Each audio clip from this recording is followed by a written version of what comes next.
दोस्तों नमस्कार। हम आज चित्रमुद्गल की कहानी जिनावर, जो पशु प्रेम या पशु की सभाद्र भावना या पशु की इंसानियत किस प्रकार होती है, उसके ऊपर हम चर्चा करने वाले हैं। जिनावर अर्थात क्या है? जिनावर के सीधा सीधा अर्थ यहाँ पर है जनावर। जनावर है पशु प्राणी, जिसको हम कहें घोड़ी। ये जिनावर को लेकर जो है इस कहानी में उसका नाम दिया गया है। हालांकि इस कहानी में 6-7 पात्र हैं। उन पात्रों को पहले हम देख लेते हैं तो पूरी कहानी हमारे सामने स्पष्ट हो जाएगी। इसमें पहला पात्र है असलम, जो कहानी का नायक है। असलम की दूसरी पत्नी है जुबैदा। पहली पत्नी का देहांत हो चुका है। दूसरी पत्नी है, बड़ी शरारती है, बड़ी झगड़ालू है, बड़ी बात विवाद करने वाली है। देखो, पात्रों के भी विशेषताएं मैं बता दे रहा हूँ। असलम है बिल्कुल ईमानदार आदमी है, बड़ा अच्छा है, नेक दिल इंसान है। और सरवरी नाम की घोड़ी जो है, उसमें सरवरी घोड़ी का नाम है, उसके ऊपर बहुत प्रेम करता है।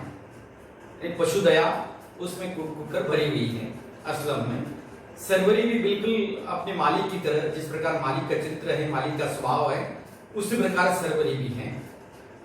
बस मालिक उसको चाहिए, सरवरी को आंखों के सामने ऐसी सरवरी है। और अपनी ओर से सब कुछ देने के प्रयास में सरवरी किस प्रकार अंत में सब कुछ दे देती हैं असलम मियाँ को, ये भी हम जानने वाले हैं। फिर उसके बाद में सीना है, एक लड़की है। सीना के पिता हैं तिवारी, मिस्टर गहलोत हैं, जो प्रभारी पुलिस अधिकारी हैं, थानेदार हैं। इतने सारे पात्र इस कहानी में आते हैं। कहानी बहुत बड़ी है, कहानी हृदयस्पर्शी है। हृदयस्पर्शी इसलिए है क्योंकि कहानी का अंत बड़ा ही मार्मिक है, अत्यंत संवेदनशील ये कहानी है। और कहानी अंत में बहुत सारे सवाल हमारे सामने कहे जाते हैं कि इंसान होकर इंसानियत किस प्रकार की होनी चाहिए, ये हमारे सामने ये सब कुछ बातें कही जाती है कहानी। दूसरी बात मैं आपको समझाता हूँ पहले, कि कुत्ता हमारे द्वार पर अगर आता है तो कुत्ते को अगर हम हर दिन रोटी का एक टुकड़ा डालते हैं तो बड़ी ईमानदारी के साथ वो शाम को सुबह तक वो हमारी घर की रखवाली करता है। रोज आता है, हम उसको एक रोटी का टुकड़ा देते चले जाते हैं, और वो रोज आते आते बड़ा ईमानदार होता चला जाता है और हमारे इर्द गिर्द ही घूमने लग जाता है। यानी पशु को जिस प्रकार हम प्रेम करते हैं तो पशु में भी इंसानियत दिखने लग जाती है। भले ही वह जुबान नहीं होती, जुबान होती है लेकिन बोलना नहीं आता उनको, सिर्फ कराना आता है। तो लेकिन उनका पशुत्व जो होता है वो धीरे धीरे खत्म हो जाता है और वो उसमें इंसानियत, मानवीयता आने लग जाती है और मानव के जैसा सलूक वो करने लग जाते हैं।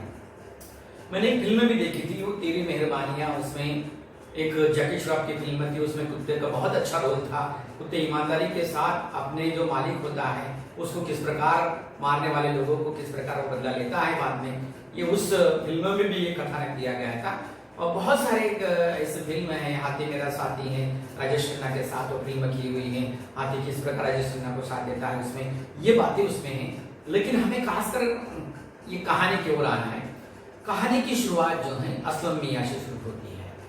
असलम मियाँ अपने तांगे को, घोड़ी को वहां पर लेकर जाता है, बाजार में जाता है और बाजार में जाकर तांगा खड़ा कर देता है।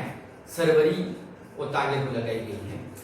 फिर बात ऐसी आती है कि वो गुरदांगे की ओर 3 स्त्रियां बुरखाधारी हैं, वो जोर से आ रही हैं। उसके कलियों में 2 बच्चे हैं और कंधे पर 3 बच्चे हैं। वो सवारी ही है, उनको किसी चावड़ी बाजार जाना है, इसलिए वो वहां आती हैं और असलम मियाँ को कहते हैं कि देखो असलम मियाँ, हमें चावड़ी बाजार जाना है। असलम मियाँ सोचता है कि मेरी सरवरी जो है बीमार है, उसके बाएं टांग में एक जख्म है, वो नहीं दुरुस्त हो रही। बहुत दिनों से मैंने हकीम, जड़ी बूटी, दवा, बहुत सारे डॉक्टर सब कुछ पूरे हो चुके हैं, लेकिन उस बीमारी से वो निकलने का नाम नहीं ले रही है। तो बात होती है इतनी सारी 3 स्त्रियां, 2 बच्चे और 3 बच्चे बहुत सारे हैं, इतने अगर मैं मेरे तागे में लेकर जाता हूँ तो सरवरी बीच रास्ते में दम तोड़ देगी। मेरा घर जो चलता है ये सरवरी के कारण चलता है। सरवरी चलती है तो मेरा घर चलता है, नहीं तो मेरा घर नहीं चलेगा, रोटी के हम मोहताज हो जाएंगे। असलम मियाँ ये सोचता है और सोचने के बाद जो है वो उनको कहता है कि चौड़ी बाजार के जाने का किराया असल में कम होता है, लेकिन वो दुगना बताता है कि देखो चौड़ी बाजार अगर जाना है तो आपको 10 रुपए देने पड़ेंगे। अगर सवारी की झंझट छोड़नी है तो वो ज्यादा किराया उनसे मांगता है, अर्थात तो ज्यादा किराया नहीं देगी और अपने इसमें जो है तांगे में नहीं बैठेंगे। उसका ऐसा विचार करता है वह, लेकिन झट से वो तीनों औरतें हाँ कह देती हैं कि चलो 10 रुपए ले लो। ये बड़े भी वशा उसके सामने खड़ी हो जाती है। मन ही मन ये महसूस कर रह जाता है कि मेरे 10 रुपए के तो उन्होंने हाँ कह दिया, अब तो ले जाना ही पड़ेगा। और वे तब तक ये सोच ही रहे हैं, तब तक वो तीनों औरतें और वो 4-5 बच्चे भी तांगे बैठ गए। तांगा रास्ते को चल रहा है चौड़ी बाजार जाने। फिर यहां से कहानी अतीत में चली जाती है। जैसे तांगा चल रहा है, सरवरी लंगड़ाते लंगड़ाते चल रही है धीरे धीरे। सरवरी की पीड़ा मानो असलम की पीड़ा है। असलम को बड़ा ही दर्द हो रहा है अंदर से, न जाने कहां वो अतीत की यादों में खो जाता है और उसकी पत्नी की बदजुबान जुबैदा जो है, उसकी बदजुबान जो है, बड़ी कड़वाहट है उसकी जुबान में, वह जुबान को याद करने लग जाता है। क्या बोलती है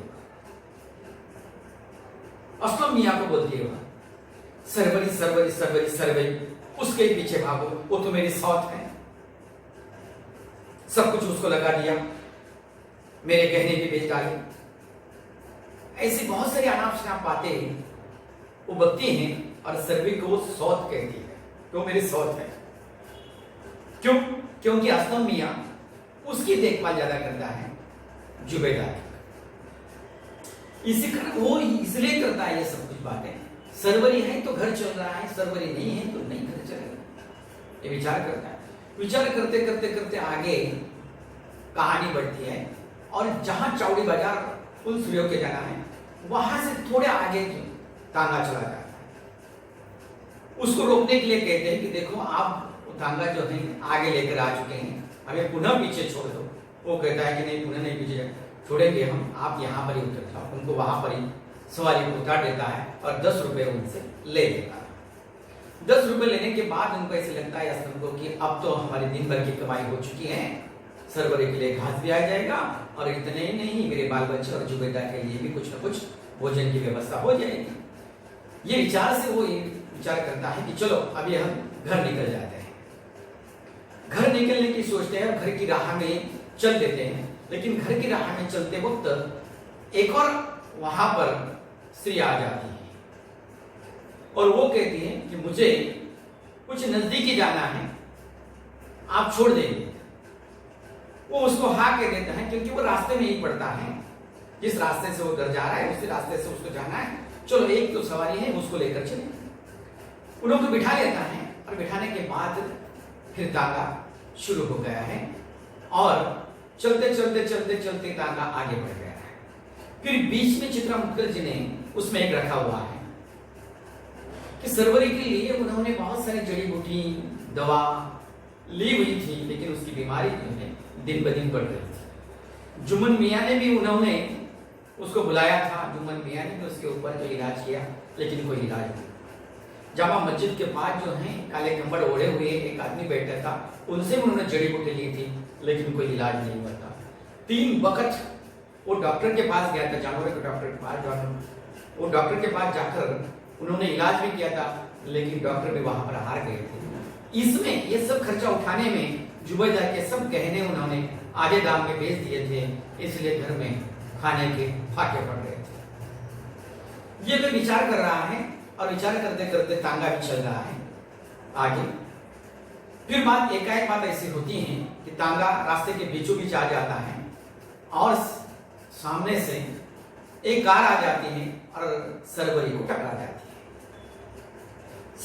सरवरी जख्म की हालत में नीचे पड़ जाती है और दुर्घटना हो जाती है। दुर्घटना होने के बाद असलम मियां टांगे में से नीचे उतरते हैं और उतरते ही वो हाय हाय करके अपना सिर पीटते हैं। हाय दैया, क्या हो गया? ये सर पीट रहा है वो। तब से उधर कार में से एक स्त्री नीचे उतरती है, उसका नाम शीना है। उसकी बुआ भी उसमें से नीचे उतरती है और वो दोनों भी असलम मियां के पास आते हैं। तब तक असलम मियां अपना सिर बहुत पीट रहा है। असलम मियां अपना सिर तो पीट रहा है और सिर पीटते पीटते क्या क्या बोल रहा है कि मेरी मति खराब है, मेरी किस्मत खराब है, मेरी किस्मत फूट गई, अब मैं मेरे बच्चों के सामने क्या डालूं? ऐसा बहुत सारी बातें वो बक रहा है। और बकते बकते मैंने पिछले बाजार में इसको 8,000 में खरीदी थी, अब कौन लेकर देगा मुझको? ये तो मेरी सरवरी अब जिंदा नहीं रहे। ऐसे बहुत सारे वो बातें बोल रहा है।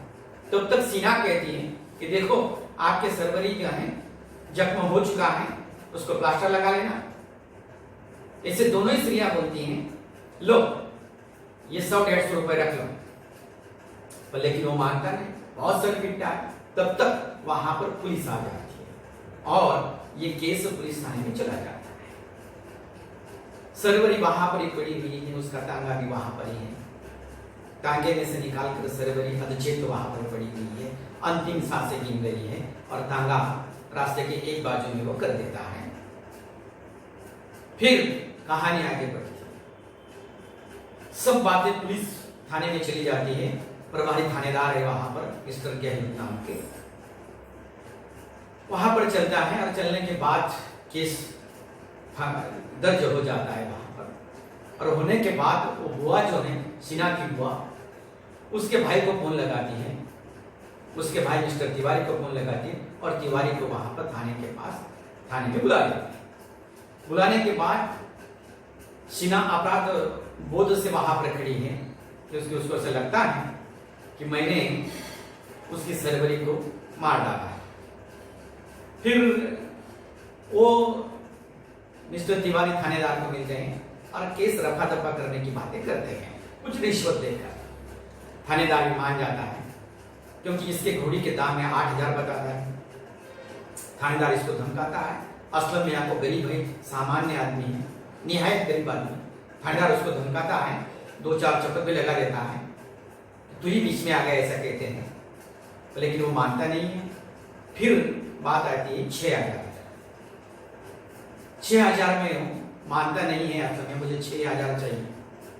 पर आखिरकार थानेदार को रिश्वत दे देता है तिवारी जी और थानेदार पुनः उसके पास आता है, 2-4 चप्पल और लगाता है और वो 2,000 में अंत में कबूल कर लेता है और 2,000 रुपए लेकर जेब में डाल लेता है और थाने से निकल जाता है।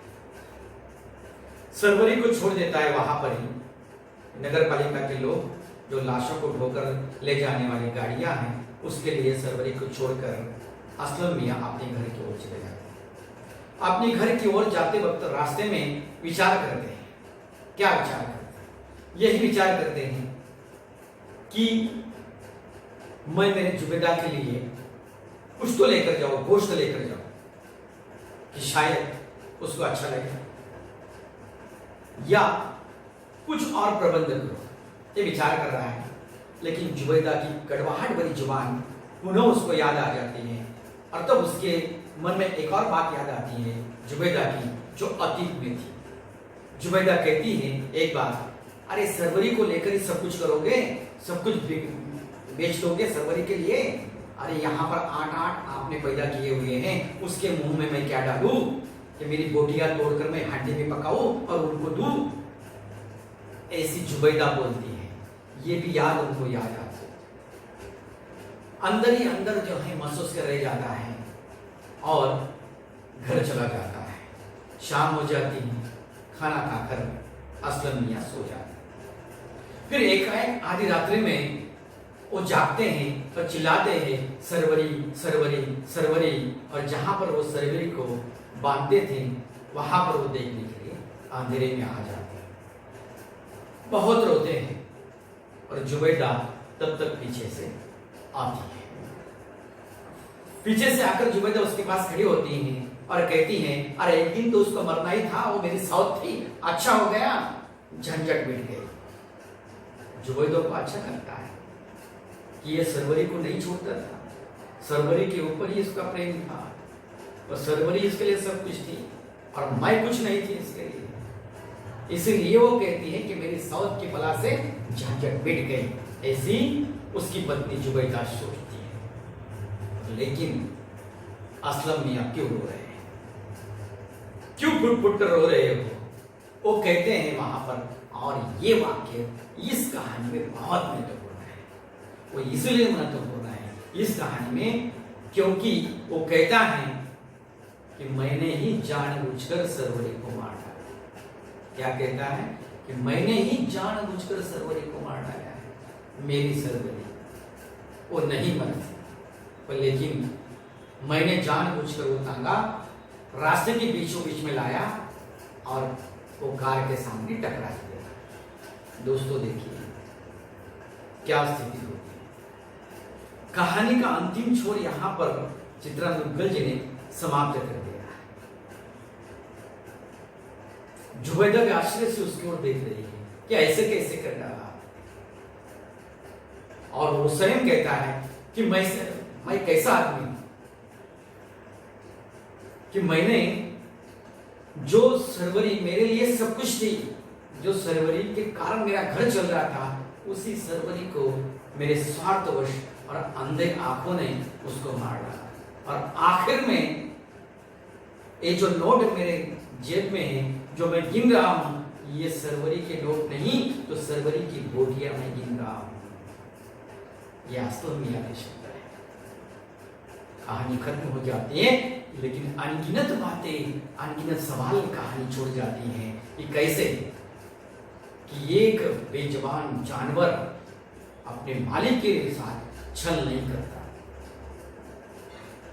अपने मालिक को धोखा नहीं देता, लेकिन वो मालिक इंसान होकर भी उसके साथ छल करता है, धोखा करता है और उसको मार डालता है। दोस्तों देखिए कि क्या स्थिति है। जो जानवर होकर गिरा नहीं, लेकिन इंसान होकर इंसान गिर गया है।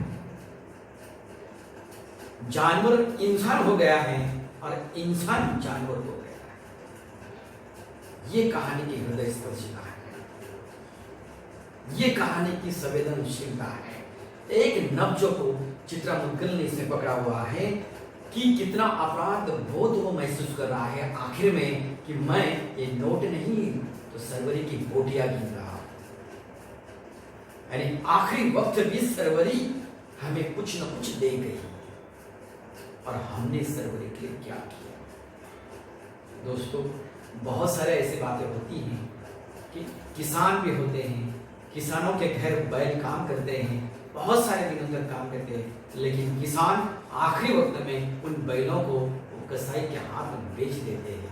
ऐसा नहीं करना चाहिए। क्यों? क्योंकि जो मेहनत से, ईमानदारी से, परिश्रम से हमारे घर काम करते हैं, उनको साथ हम ऐसा छल करते हैं, ये बातें अच्छी नहीं। इसको कैसे हम इंसान कहें, इसको कैसे हम मनुष्य कहें, ये प्रश्न है दोस्तों। इसीलिए हमारे अंदर की इंसानियत वो जिंदा रहनी चाहिए। आखिरकार असलम मियां का वो दर्द ही बनकर रह जाता है और कहानी यहाँ पर बहुत सारी संवेदनाओं की पीड़ा हमें समझाकर चली जाती है। कहानी समाप्त हो जाती है। धन्यवाद।